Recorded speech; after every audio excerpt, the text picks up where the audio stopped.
உடனடியாக ஒரு ஸ்நாக்ஸ் செய்யணுன்னா டக்குன்னு வந்து பொட்டுக்கடலை எடுத்துக்கோங்க.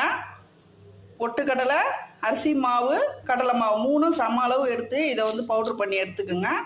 அதில் மிளகு, சீரகம், பெருங்காயம், உப்பு இதை போட்டு மிக்சியில் நல்லா நைஸாக பவுட்ரு பண்ணிக்கோங்க. கொஞ்சமாக வந்து ஆயிலும் நெய்யும் ஊற்றி இந்த மாதிரி முறுக்கு குழாயில் வந்து நல்லா கட்டியாக பிசைஞ்சு உள்ளே அமுக்கிடுங்க. நீங்கள் விருப்பப்பட்ட டிசைன் எடுத்துக்கலாம். நான் இன்றைக்கி ரிப்பன் பக்கோடா டிசைன் எடுத்திருக்கேன்.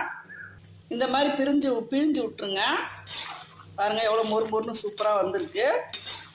3ம் சம அளவாக போட்டிங்கன்னா உங்களுக்கு டேஸ்ட் அருமையாக இருக்கும். நான் வந்து மிளகு, சீரகம், ஓமம் போட்டிருக்கேன். நீங்கள் உங்களுக்கு பிடிச்ச ஃப்ளேவர் தாராளமாக போட்டுக்கலாம். நல்லா மொறுன்னு வரும். ட்ரை பண்ணி பாருங்கள்.